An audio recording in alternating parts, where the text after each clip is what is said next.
사랑하는 영락교회 지체들에게 주 안에서 평화 인사를 전합니다.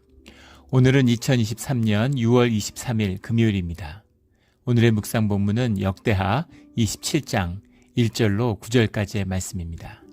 오늘 본문 말씀 27장 1절부터의 말씀은 이렇게 시작합니다. 요담이 왕위에 오를 때 나이가 25세라 예루살렘에서 16년 동안 다스리니라. 요담의 치세는 16년이라고 되어 있지만 실제로는 이제 20년이라고 이제 열왕기 하를 보면 20년에 걸쳐 있음을 보게 됩니다. 그런데 20년이라고 하지만 초기의 12년은 우시야 왕이 물론 그 유폐돼 있었지만 별궁에 있었지만 우시야 왕이 살아있는 12년이 겹치고 뒤에 4년은 또 이제 아하스의 섭정이 있었죠. 그러니까 요아스도 아마 마지막에 몸이 좋지 않았는지 무슨 문제가 있었는지 아하스가 섭정을 하게 됩니다. 그래서 이 유다 왕 요담만의 통치, 요담의 온전한 통치는 4년에 이제 지나지 않죠. 4년간의 이제 짧은 사실은 통치를 한 그런 왕이다라고 볼 수 있겠습니다. 근데 그의 어머니의 이름은 여루사요 사독의 딸이더라. 어머니가 예루살렘 사람이었다. 뭐 이렇게 그런 기록들이 나오는데 또는 그 이제 어머니가 누구였느냐, 이게 유대의 굉장히 중요한 전통이죠. 지금도 그렇죠. 유대인들은 보통 나라들은 부계로 아버지의 이제 혈통을 따라서 국적을 유지하는데 유다는 어머니의 혈통을 따릅니다. 어머니가 유대인이면 자식도 유대인인 거죠. 아버지는 중요하지 않아요. 어머니가 중요합니다. 근데 굉장히 지혜롭죠. 실질적이고 아들이 어머니를 키우니까 미국에서도 이제 그런 경우 보잖아요. 아버지가 한국 사람인데 어머니가 이제 다른 이제 민족일 경우는 한국인 정체성을 못 갖는 경우가 이제 대부분이죠. 근데 어머니가 한국 사람이면 어머니의 정체성을 가지고 있어요. 김치도 알고 한국말도 좀 하고 이렇게 되는 겁니다. 그래서 어머니가 중요한 거죠. 어머니의 영향, 영적인 영향 이런 게 중요한데 어머니 이름이 여루사인데 사독의 딸이더라라고 돼 있는 거예요. 사독의 딸이더라라는 건 의미가 있는 것이죠. 왜냐하면 사독은 역대상 6장 12절에 나오는 대제사장이기 때문입니다. 대제사장의 이름이에요. 제사장의 이름들이 성경에 많이 기록되어 있는데 근데 역대기에 기록되어 있는 대제사장이 뭐 수없이 많았겠죠. 제사장들은 더 말할 것도 없고, 근데 역대기의 이름이 기록된 대제사장이었다고 하면 그 영향력이 역사적으로 오랜 기간 남아있는 그런 사람이다라는 걸 알 수 있죠. 그래서 요담이 어떤 분위기에서 자랐을지를 이제 짐작할 수 있게 해주죠. 물론 이런 해석도 있습니다. 그 사독의 딸과 결혼을 했던 것은 이 아버지 우시야가 제사장이 되기 위해서 또 그런 어떤 제사장으로서의 영향을 행사하고 왕권과 제사장의 권한을 합치기 위해서 의도적으로 한 것이다. 뭐 이런 해석도 있는데 그거는 뭐 알 수 없죠. 어떤 의도가 있었는지는 알 수 없지만 분명한 것은 굉장히 아버지가 제사장을 하려고 그랬잖아요. 우시야가 그것 때문에 나병에 걸리는 저주를 받았지만 그런 종교적인 분위기, 종교적인 엄숙함, 모계로나 부계로나 그런 강한 영향 아래서 자랐을 것이다 라는 건 충분히 예측해 볼 수 있겠죠. 거기다 아버지가 그 성전에서 분향을 하려고 그러다가 그 나병을 주님이 치시는 그런 저주를 직접 받는 것을 봤어요. 그러니까 요담의 두려움이라는 건 어떤 것이었을까라는 걸 이제 짐작할 수 있겠죠.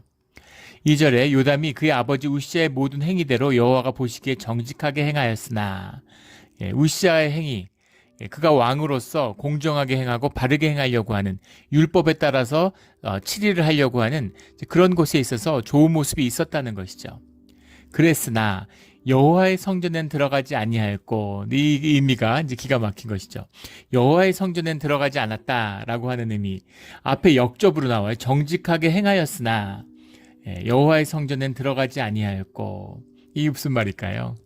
이렇게 해석할 수 있겠죠. 우시야가 여호와의 성전에 들어갔다가 그 분향을 하려고 그러다가 저주를 받았기 때문에 그런 월권을 하지 않았다. 주님의 뜻, 인도하심, 사명에 충실했다. 또 제사장의 직분과 레위인의 직분에 대한 존중이 있었다. 되게 긍정적인 측면으로 볼 수도 있겠죠. 근데 문자 그대로 보면 성전에 들어가지 아니하였다. 성전에 가지 않으면 어떡합니까, 왕이. 물론 왕으로서 성전에 가지 않지는 않았겠죠. 성전에 가지 않았다라는 건 굉장히 중의적인 뜻이 있을 겁니다. 제사장의 자리를 넘보지 않았다라는 뜻도 있겠지만 주님과의 교제가 친밀하고 그것을 자원하는 심령으로 신령과 진정으로 예배하는 예배자로는 서지 못했다라는 뜻도 들어있는 것이죠. 그것이 문맥적으로 대꾸를 이루는 것이 백성은 여전히 부패하였더라. 여호와의 성전에 들어가지 아니하였고 백성은 여전히 부패하였더라. 백성은 여전히 부패했다는 게 어떤 말일까요? 악을 행했다라 이런 얘기인데 평행구절인 열왕기 하 15장 35절에 보면 백성이 오히려 그 산당에서 제사를 드리며 분향하더라 이렇게 되어 있습니다. 산당에서 왜 성전을 존중하고 성전의 권위를 경외하고 주님을 두려워하는데 그런데 백성은 오히려 산당에서 제사를 드리며 분향을 할까요? 오늘 이 말씀의 핵심적인 부분입니다. 여호와 보시기에 정직을 행했는데 성전엔 들어가지 않고 백성은 여전히 부패한다. 전혀 이질적일 것 같은 정직을 행하면 부흥이 있고 주님이 함께하는 성령의 부흥이 있어야지 왜 점점 백성은 부패할까요? 이것이 이제 종교의 모습입니다. 우리가 신앙의 삶을 사는데 종교의 옷을 입고 있어요. 우리가 교회에서 사는데 이 교회라고 하는 것은 우리 초대교회의 모습은 아니죠. 우리가 드리는 예배도 초대교회의 예배는 아닙니다. 신앙이라는 것을 지키고 신앙을 잘하게 하기 위해서 종교의 옷을 입은 것이죠. 옷이라고 하는 것은 이제 거짓이에요. 껍데기입니다. 그러나 그렇다고 해서 거짓과 이 껍데기라고 해서 종교가 필요 없는 것이냐? 그렇지 않습니다. 마치 우리가 뻘거벗고 다니지 않고 옷을 입어야 되는 것처럼 그 옷을 입는 유익이 있죠. 그러나 몸이 없는데 옷이 몸이 될 수 없는 것이고 또 몸은 몸이고 옷은 옷인 것이죠. 옷을 몸이라고 얘기하면 그건 완전히 썩어지는 껍데기가 되고 마는 것이죠. 그것이 이제 종교의 비극입니다. 바리새인, 사두개인, 서기관들, 제사장들 그런 것이죠. 종교인이 됐는데 주님을 찾으면서 그리스도를 찾는다고 기다린다고 하면서 그리스도가 올려오니까 돌로 치려고 해요. 그런 것이죠. 완전히 가짜가 돼버린 썩어져 버리는 종교의 모습인 겁니다. 이게 중요한데 그러니까 주님이 종교적으로서 또 국가에서 율법적으로서 좋은 일을 하는 거예요. 우리 한국에 있을 때 장로님인데 유아 세례를 받고 70이 넘도록 평생 교회를 다니셨어요. 근데 주일을 딱 한 번 빠지셨답니다.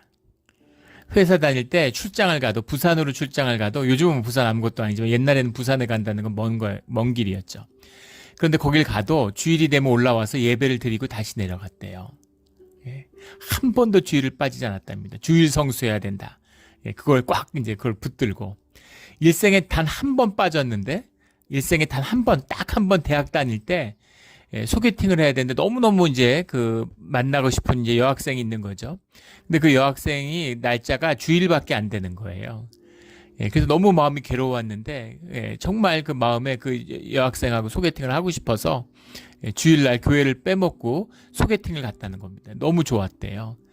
그런데 소개팅을 마치고 돌아오다가 강변에 예전에 개천이 많았잖아요. 서울에. 그래서 성북천의 강둑에서 굴러 넘어져 가지고 다리가 부러졌답니다. 그래서 그 뒤로는 두 번 다시 교회를 빠질 생각을 못했다라는 겁니다.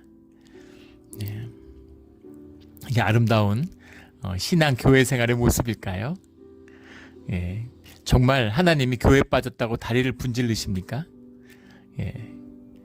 아버지가 자식이 만나보러 오지 않았다고 다리를 분질르는 아버지가 있나요?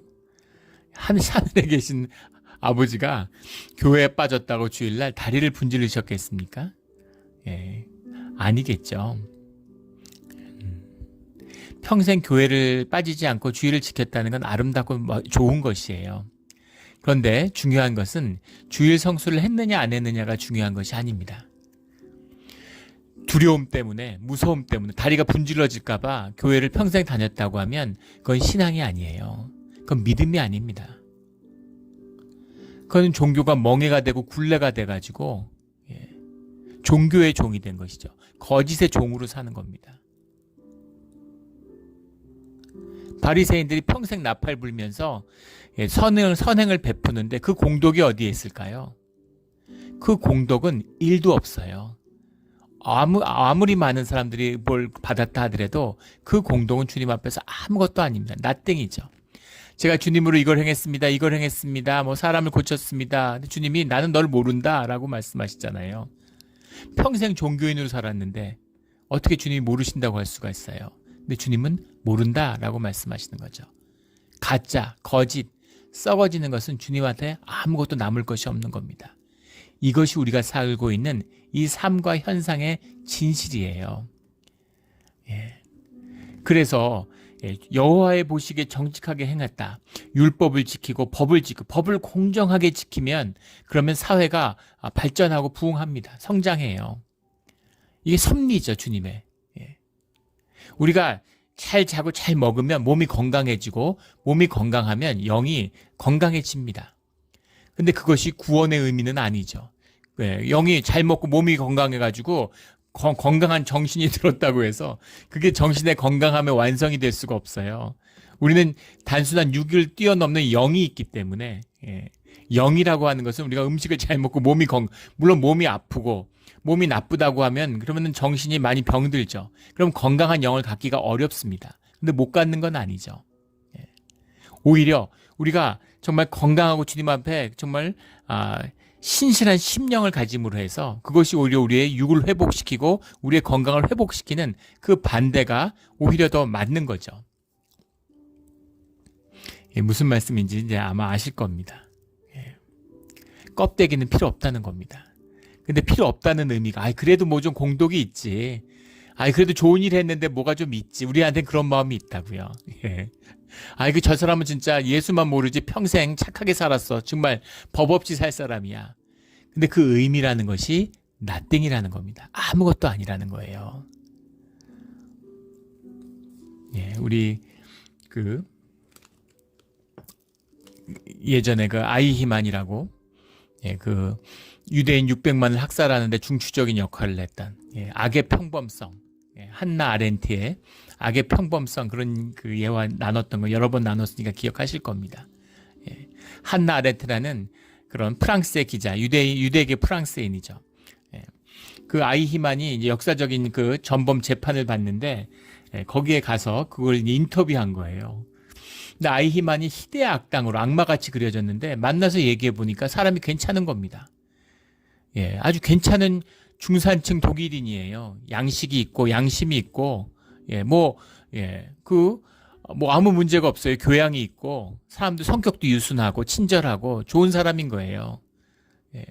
그 당시에 독일의 정서, 제3제국의 어떤 시대 정신, 국가의 목표, 그 시대에 좋고 옳다는 일을 잘 한 겁니다. 합리적으로 열심히 자기 자리에서 할 수 있는 일을 열심히 한 거예요. 근데 문제는 정말 악마의 역사에 복무한 것이죠. 이게 인간의 선이고 인간의 하는 일의 전부라는 겁니다. 내가 좋은 뜻으로 선한 마음으로 했다고 좋고 선한 일이 되지 않는다는 의미죠. 한 발 더 나아가서 주님의 이름으로 주님의 종교로 아무리 선한 행을 했으면 그것이 하나님의 공덕과는 상관이 없다는 거예요. 그럼에도 불구하고 율법을 행하고 공의를 지키려고 노력하는 법을 지키려고 노력하는 것 속에서 부흥을 맞았다는 겁니다. 그런데 그것이 사실은 그게 신앙은 아니라는 걸 말씀드리는 거죠. 이게 좋은 예화인지 모르겠는데 예화를 들지 말지 고민을 많이 했어요. 얼마 전에, 그리고 오래되지 않았습니다. LA의 큰 교회인데 이름만 되면 아마 아는 분들도 계실 거예요. 거기에 목회자가 갑자기 사임을 했습니다. 근데 이제 교회 안에 있는 분들 얘기를 들어보면 그 사임의 내용이 그 목사님의 노트북이 있는데 개인 노트북, 그 노트북을 우연히 한 집사님이 노트북을 보게 됐는데 거기 하드웨어에 그런 포르노그래피가 수없이 저장되어 있었다는 거죠. 그게 문제가 돼가지고 결국 사임을 했어요. 근데 그 목사님이 평판도 좋고 목회도 잘해서 대형 교회를 이끌고 있는 거죠. 유능한 종교 지도자고 좋은 일 많이 했겠죠. 그분의 성취를 폄훼하려는 것이 아니라 그가 아무리 아름다운 일이 있으면 뭐 합니까? 본인이 구원을 받지 못하는데. 물론 그 사건 때문에 구원을 받지 못할 거라는 의미가 아니라 그 열매가 비참하다는 이야기를 하는 거예요. 예전에 한 20년 됐나요? 프린스턴 대학교 총장이 사무실을 이전하다가 컴퓨터, 그 당시는 PC, 하드웨어 안에 무수한 포르노그래피가 저장돼 있어가지고 그것 때문에 사임을 한 일이 있었습니다. 물론 법적으로 뭐 처벌받지는 않지만 있을 수 없는 일이었죠. 근데 문제는 뭐냐면 정말 비참한 거라는 거예요. 어느 정도면 정상적인 사람이면, 일반적인 사람이라도 그런 짓을 하겠습니까? 그런데 그건 뭘 의미하는 거냐면 그 중독이 심하다는 거예요. 그래서 밸런스가 완전히 무너져 버린 거죠. 삶의 규율이 안 되는 거예요. 그게 중독의 증세잖아요. 정상적인 상황 판단이 안 될 만큼 깊이 병들었다는 겁니다. 그런데 주어진 역할을 해요. 좋은 역할을 하고 사람들을 돕고 뭐 좋은 일들을 많이 해요. 그런데 좋은 것에 쓰임 받았는데 내 삶이 구원받지 못했다면, 그 구원의 열매가 나의 삶이 아니라면 그게 무슨 의미가 있냐는 겁니다. 주님한테 그래도 쓰임 받았는데 그게 세상의 거짓이죠. 마귀도 주님한테 쓰임 받아요. 우리 욥기를 보면 알잖아요. 우리 계시록을 보면 알잖아요. 주님이 마귀를 들어 쓰십니다.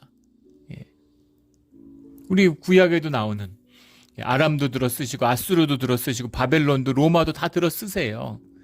들어 썼다는 것이 뭐 구원의 의미나 구속의 의미가 아니라는 겁니다.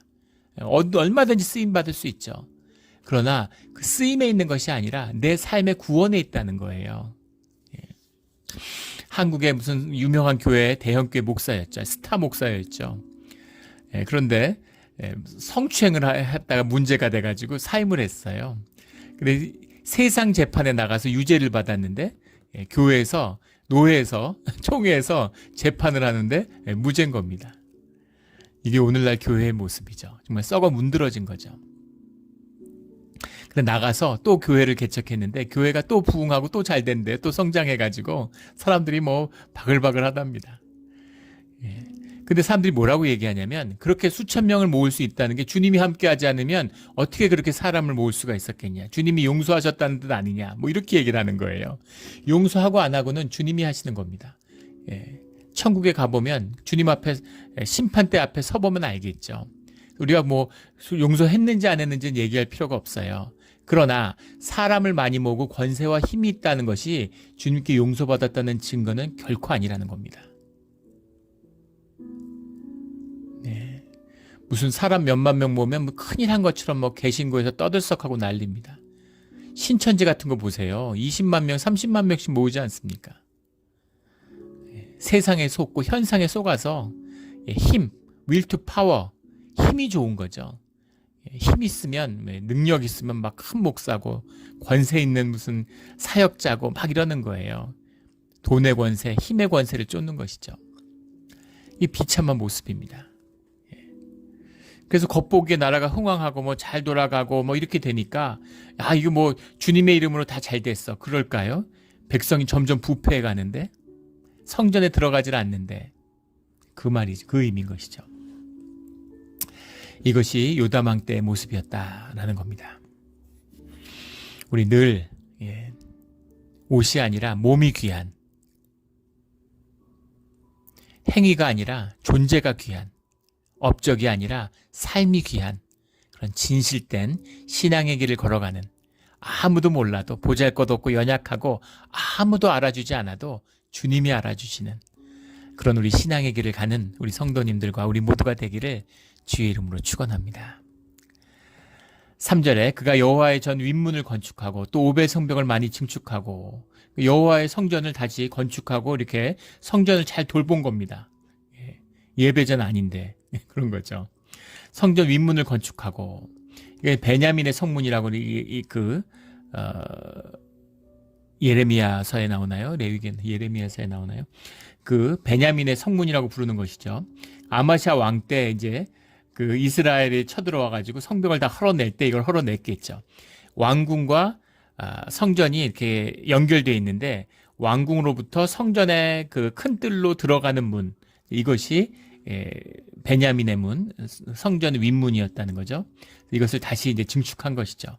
또 오벨의 성벽을 많이 증축하고, 오벨의 성벽, 오벨이라는 게 이제 그 오펠이라는 것이 이제 아팔이라는 말에서 왔는데, 아팔이라는 건 올라간다 이런 말입니다. 오펠이라는 건 언덕을 말하는 거예요. 근데 오펠이라고 말할 때 하오펠, 월 거죠. 예. 그 언덕, 그 성벽, 이것은 이제 모리아산, 성전산이라고 얘기하는 성전이 있는 그 언덕. 실제는 뭐 가보지 못했지만 가본 분들 말 들어보면 야트막한 언덕이라고 그래요. 뭐 경사가 불과 이제 뭐 1-200m밖에 안 되는 아주 야트막한 경사라고 합니다. 근데 그 오벨 성벽을 이제 증축했다. 그러니까 성전이라는 것을 이렇게 수축하고 중축한 것이죠. 뿐 아니라 4절에 유다산 중에 성읍들을 건축하며 숲을 가운데 견고한 진영들과 망대를 건축하고, 네, 지금 큰 파도가 이제 일어나고 있는데 이걸 무의식적으로 알았는지 의식적으로 알았는지 그 준비가 되고 있는 겁니다. 그러니까 우시야 왕 때 이런 성벽을 중수하고 여러 가지 이런 걸 많이 했는데, 그것을 이제 요담 왕, 사실 겹치는 거죠. 네, 섭정 왕이었기 때문에 그 일들을 요담이 이루었다라는 게 복수로 나옵니다. 이렇게 계속 겹쳐서 나와요. 섭정 왕을 하기 때문에. 똑같은 것이 이제 우리 다음에 28장에서 나누게 될 아람 왕 베가의 침입이죠. 열왕기를 읽어보면 그 요담 왕 때도 얘기도 나오고 아하스 왕 때도 나오기 때문에 두 번 침략한 것처럼 보입니다. 근데 사실은 요담 왕 때 아하스가 섭정을 하고 있을 때 한 번 침략한 것이죠. 근데 그걸 왕의 기록으로 쪼개니까 두 왕의 기록에 모두 나타나서 마치 이제 역사적으로 두 번 침공이 있었던 것처럼 이제 보이게 되는 겁니다. 그래서 우시야 왕의 업적을 계속 행해 나갔다는 것이죠. 5절에 암몬 자손의 왕과 더불어 싸워 그들을 이겼더니 그의 암몬 자손이 100달란트와 밀 반고루와 망고루와 보리 망고루를 바쳤고, 고르라는 건 코림이라는, 코르라고 하는 거의 복수죠. 코림이라는 건데, 코르라고 하는 것이 이제 그 곡식을 재는 그런 단위인 거죠. 제2년과 제3년에도 암몬 자손이 그와 같이 바쳤더라. 그러니까 3년을 바쳤는데 4년째부터는 왜 안 바쳤을까? 그 요아스의 치세가 끝나고 아하스의 치세가 되면서 아하스의 치세 가운데 아람, 아수르 뭐 이런 이제 앞으로 이런 유다의 어려움들이 이제 닥쳐오죠. 그러니까 힘이 있을 때는 바치다가, 근데 이제 힘이 약해 보이고 이제 뭐 안 바쳐도 되겠네. 이제 우리 뭐 쳐들어올 지금 형편이 못 되네. 유다 지키기도 어려운데, 이렇게 형편이 돌아갔을 거라는 걸 짐작할 수 있겠죠. 6절에 요담이 그의 하나님 여호와 앞에서 바른 길을 걸었으므로 점점 강하여졌더라. 주님의 율법을 행하니까 점점 강하여지는 것이죠. 근데 이것보다 더 중요한 의미는 이게 구약 전체에 흐르는 역대기의 말씀이에요. 땅의 축복이 있다는 겁니다. 유대인들이 땅의 축복을 얻었죠. 유대인들이 땅의 축복을 어떻게 누리는지를 알아요. 그걸 아는 겁니다. 인색하지 않고 풍성히 나누고 어려운 자들을 돕고 이러면 주님의 긍휼과 은혜가 임한다는 걸 알아요. 부요함의 비밀을 압니다. 그런데 그것은 땅의 비밀이죠. 땅의 축복이에요. 율법만 지켜도 땅의 축복을 얻어, 이겁니다. 그런데 우리는 하늘의 축복을 받은 자들이잖아요. 크리스찬은 하늘의 축복은커녕 땅의 복도 못 누리는, 이것이 오늘날 타락한 우리 개신교의 모습인 거죠.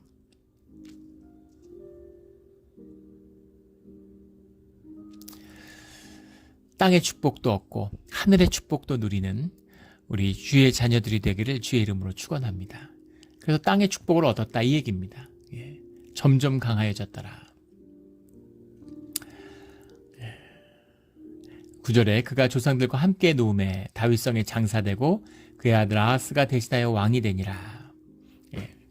우리 28장에서 다시 한번 나누게 되겠지만, 요담에 뭐 땅의 복을 누리면 좋잖아. 어차피 잠깐 사는데, 그게 끝이 아니죠.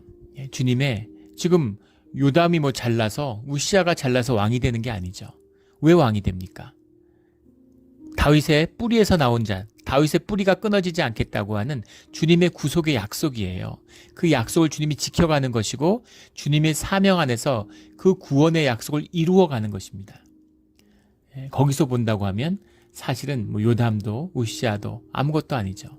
더 중요한 것은 아하스, 희대의 악한 왕이 요담 밑에서 나오게 된다는 겁니다. 겉은 풍성한 것 같았지만 그 안에서 썩어지는 그 열매가 아하스로 요담 가운데서 나오게 되는 거죠. 이것이 영적 역사의 비밀입니다.